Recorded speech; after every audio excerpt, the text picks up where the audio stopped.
बिस्मिल्लाहिर्रहमानिर्रहीम। अस्सलाम वालेकुम। ये है जी 9th क्लास फ़िज़िक्स की chapter number 3 dynamics 1 numerical response question है।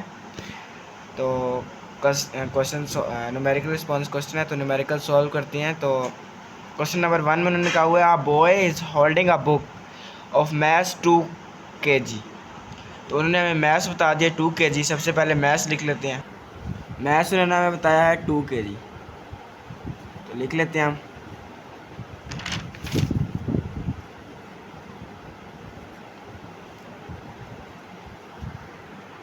आगे उन्होंने कहा हुआ है, how much force is he applying on a book. तो फोर्स 1 फाइंड करनी है सबसे पहले।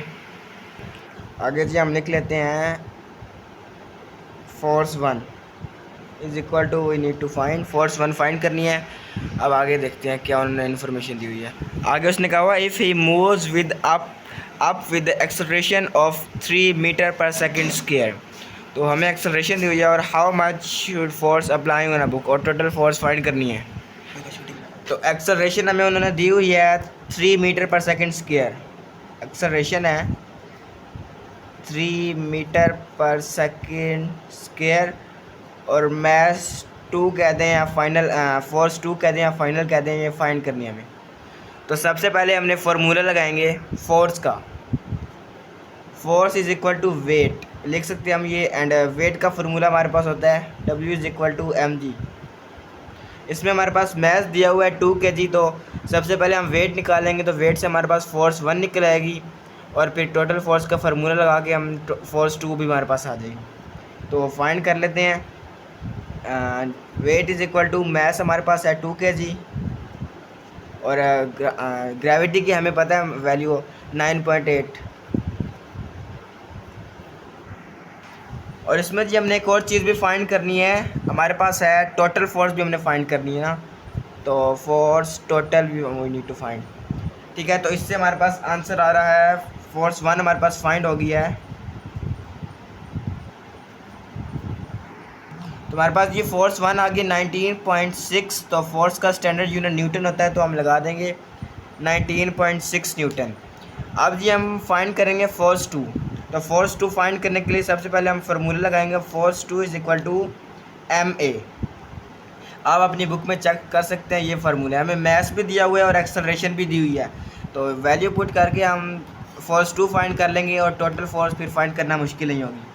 तो मैथ्स हमें दिया हुआ है 2 और एक्सेलरेशन हमें दी हुई है 3। ये तो बहुत आसान मल्टीप्लिकेशन है, 3 2s are 6, और फोर्स का स्टैंडर्ड यूनिट है न्यूटन, तो न्यूटन हम लगा दिया है।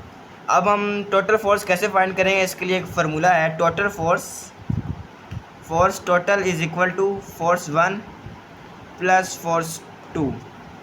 अगर हमने करना है इन्वर्स में करना है, तो हमारे पास होगा total force is equal to force 2 minus force 1। Inverse का हमारे पास ये होगा, लेकिन हमने हमें पॉजिटिव में करना है, तो ये हमारे पास फार्मूला है। फोर्स 1 हमारे पास है 19.6, और फोर्स 2 है हमारे पास 6। तो ये हमारे पास आंसर आ जाएगा 25.6, और फोर्स का स्टैंडर्ड यूनिट है न्यूटन, तो न्यूटन। यह आपके पास फाइनल आंसर है। आगे जी न्यूमेरिकल नंबर 2 करते हैं। आगे स्टूडेंट्स हमारे पास है न्यूमेरिकल नंबर 5। तो न्यूमेरिकल नंबर 5 में क्या हुआ है, a robotic car of 15 kg is moving with 25 metre per second. इन्होंने हमें वेलोसिटी दी हुई है और मैथ दिया हुआ है सबसे पहले, और brakes are applied to stop, और उनका ब्रेक अप्लाई होती है स्टॉप, और फोर्स दी हुई है 50 न्यूटन। तो हम इन्हें सॉल्व कर लेते हैं। हमने इसका टाइम फाइंड करना है कि कितना टाइम उसने लिया है स्टॉप होने में। आगे जी हमारे पास गिवन डाटा है, मैथ 15 kg है, वेलोसिटी 25 मीटर पर सेकेंड है, फोर्स 50 न्यूटन है, और टाइम हमें फाइंड करनी है। तो जी इसका बहुत आसान फार्मूला है, इसका है डेल्टा पी आपको पहले ही बताया है, पी है मोमेंटम से रिप्रेजेंट होता है, delta P divide by T, क्योंकि हमें टाइम फाइंड करना है। और मोमेंटम का फार्मूला क्या होता है, mv। तो हम डेल्टा पी की जगह लिखेंगे mv, ठीक है, ताकि क्योंकि हमें मैथ्स भी दी हुई है और वेलोसिटी भी दी हुई है, तो फोर्स टाइम फाइंड करना बहुत आसान हो जाएगा। तो mv f is equal to mv divide by time. तो फोर्स हमारे पास दी हुई है 50 न्यूटन, मैथ्स हमें दिया हुआ है 15, और वेलोसिटी हमें दी हुई है 25 और टाइम हमने फाइंड करना है, तो टाइम हमें नहीं पता। टाइम पता करने के लिए हम क्या करेंगे, टाइम हमें नहीं पता तो ये टी हमने फाइंड करना है, तो टी यहाँ पे डिवाइड हो रहा है, वहाँ पे जाके टी मल्टीप्लाई हो जाएगा और ये वाला 15 है तो ये टी की जगह आ जाएगा और टी उसकी जगह चला जाएगा, क्योंकि टी हमने फाइंड करना है तो टी को अकेला करना ज़रूरी है। तो 15 मल्टीप्लाई बाय 25 डिवाइडेड बाय 50, तो टाइम हमारे पास आ जाता है, टोटल टाइम टेकन है 7.5 सेकेंड। ये सेकंड का यूनिट इसलिए हमारे पास आया क्योंकि टाइम का स्टैंडर्ड यूनिट सेकंड है। तो उम्मीद करता हूँ आप लोगों को ये न्यूमेरिकल चैप्टर 3 के समझ आ गए होंगे। अगर कोई कुछ समझ नहीं आया तो हमें कमेंट में बता देना, मैं दोबारा करवा दूंगा वैसे। तो अल्लाह हाफिज़, अपना बहुत सारा ख्याल रखिए, हमारे चैनल को ज़रूर सब्सक्राइब करें। अल्लाह हाफिज़। स्टूडेंट्स आगे हमारे पास न्यूमेरिकल आ जाता है, न्यूमेरिकल नंबर 4। चलें इसे कर लेते हैं। इसमें क्या बयान किया गया है, 100 gram bullet is fired from 5 kg gun. वो कहता है कि एक 100 ग्राम की जो गोली है वो फायर की गई है 5 kg गन से, जिस गन का 5 kg वज़न है उससे फायर की गई है। Muzzle velocity of bullet is 20 metre per second.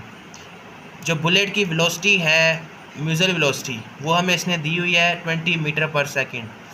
Find recoil velocity of the gun.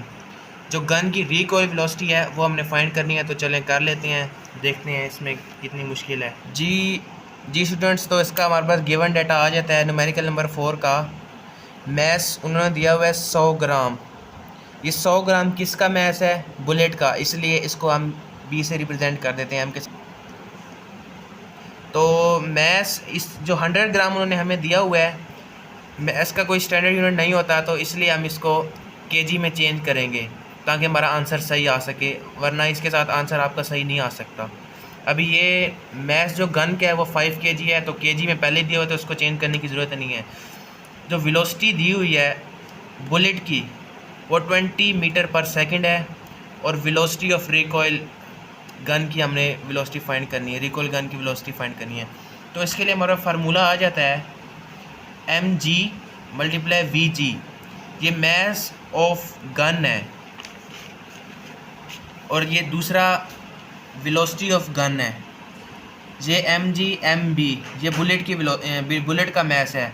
तो चलें इसको कर लेते हैं, फार्मूला सीधा कर लें। जी तो स्टूडेंट्स हमारे पास आ गया, क्योंकि हमने vg फाइंड करना है, वेलोसिटी ऑफ गन फाइंड करनी है, तो इसलिए हम इनको असेंबल कर लेते हैं फार्मूले को। तो उसके बाद हमारे पास ये निकलता है, ये वाला फार्मूला ये हमारे पास बनता है। तो इसमें हम वैल्यू पुट कर लेते हैं। mb हमें दिया गया 0.1 kg, मैं वेलोसिटी हमें 20 मीटर पर सेकंड दी हुई है और जो मैस है गन का वो हमें 5 दिया हुआ है। तो इसे सॉल्व कर लेते हैं, तो ये आपके पास आ जाता है 0.4, इसका यूनिट बनेगा m मीटर पर सेकंड। तो ये जी न्यूमेरिकल नंबर 4 हो गया। आगे न्यूमेरिकल नंबर 5 की तरफ बढ़ते हैं। ये स्टूडेंट्स आगे हमारे पास है न्यूमेरिकल नंबर 3। तो न्यूमेरिकल नंबर 3 में उन्होंने हमें क्या बताया हुआ है कि a 2 kg steel ball is moving with speed of 15 metre per second. तो मैस हमें 2 kg दिया हुआ है और वो एक बॉल है स्टील की जो मूव कर रही है, स्पीड हमें दी हुई है 15 metre per second. It hit with bulk of a sand and come to rest in 0.2 second. तो इन्होंने हमें 0.2 सेकेंड टाइम दिया हुआ है और हम फोर्स अप्लाइड फाइंड करनी है कि बॉल पे कितनी फोर्स अप्लाइड हुई है। तो जी फाइंड कर लेते हैं, इसमें कोई मसला नहीं है। हमारे पास गिवन डाटा है, मैस हमें उन्होंने 2 kg दिया हुआ है, ये वेलोसिटी आई समझ के परेशान नहीं होना, और वेलोसिटी एफ ये इनिशियल वेलोसिटी है क्योंकि ये फार्मूले हमारे पास आती है, और ये हमारे पास फाइनल वेलोसिटी है। फोर्स हमने फाइंड करना है, तो हम ऐसा क्या करेंगे, हमारे पास फोर्स आ जाए, ऐसा तो हमारे पास कोई फार्मूला बुक में नहीं दिया हुआ। तो सबसे पहले हम इसका एक्सेलरेशन फाइंड करेंगे। अगर हम एक्सेलरेशन से हमारे पास ये उन्होंने कहा तो नहीं होगा कि फ़ाइंड करना है, लेकिन अगर फाइंड करेंगे तो हमारे पास ये फ़ायदा होगा कि फोर्स फाइंड करने में आसानी होगी। तो सबसे पहले हम एक्सेलरेशन फाइंड करेंगे। एक्सेलरेशन का फार्मूला है final velocity minus initial velocity divided by time. तो हमें फाइनल वेलोसिटी भी दी हुई है और इनिशियल वेलोसिटी भी दी हुई है। तो फाइनल वेलोसिटी हमारे पास 0 है और इनिशियल वेलोसिटी हमारे पास 15 है और टाइम हमें 0.2 सेकेंड दिया हुआ है। तो एक्सेलरेशन हमारे पास आ जाती है इधर एक्सेलरेशन कैलकुलेट कर लेते हैं। एक्सेलरेशन हमारे पास आ जाती है -75 metre per second, -75 metre per second. Minus हमारे पास इसलिए आया है क्यों, माइनस हमारे पास इसलिए माइनस। ये स्टूडेंट्स आगे हमारे पास है न्यूमेरिकल नंबर 3। तो न्यूमेरिकल नंबर 3 में उन्होंने हमें क्या बताया हुआ है कि a 2 kg steel ball is moving with speed of 15 metre per second. तो मैथ हमें 2 kg दिया हुआ है और वो एक बॉल है स्टील की जो मूव कर रही है, स्पीड हमें दी हुई है 15 metre per second. It hit with bulk of a sand and come to rest in 0.2 second. तो इन्होंने हमें 0.2 सेकेंड टाइम दिया हुआ है और हम फोर्स अप्लाइड फाइंड करनी है कि बॉल पे कितनी फोर्स अप्लाइड हुई है। तो जी फाइंड कर लेते हैं, इसमें कोई मसला नहीं है, हमारे पास गिवन डाटा है। मैथ्स हमें उन्होंने 2 kg दिया हुआ है। ये वेलोसिटी आई समझ के परेशान नहीं होना, और वेलोसिटी एफ ये इनिशियल वेलोसिटी है क्योंकि ये फार्मूले हमारे पास आती है, और ये हमारे पास फाइनल वेलोसिटी है। फोर्स हमने फाइंड करना है, तो हम ऐसा क्या करेंगे, हमारे पास फोर्स आ जाए ऐसा तो हमारे पास कोई फार्मूला बुक में नहीं दिया हुआ। तो सबसे पहले हम इसका एक्सेलरेशन फाइंड करेंगे। अगर हम एक्सेलरेशन से हमारे पास ये उन्होंने कहा तो नहीं होगा कि फ़ाइंड करना है, लेकिन अगर फाइंड करेंगे तो हमारे पास ये फ़ायदा होगा कि फोर्स फाइंड करने में आसानी होगी। तो सबसे पहले हम एक्सेलरेशन फाइंड करेंगे। एक्सेलरेशन का फार्मूला है final velocity minus initial velocity divided by time. तो हमें फाइनल वेलोसिटी भी दी हुई है और इनिशियल वेलोसिटी भी दी हुई है। तो फाइनल वेलोसिटी हमारे पास 0 है और इनिशियल वेलोसिटी हमारे पास 15 है और टाइम हमें 0.2 सेकेंड दिया हुआ है। तो एक्सेलरेशन हमारे पास आ जाती है इधर, एक्सेलरेशन कैलकुलेट कर लेते हैं। एक्सेलरेशन हमारे पास आ जाती है -75 metre per second, -75 metre per second. Minus हमारे पास इसलिए आया है क्यों, माइनस हमारे पास इसलिए माइनस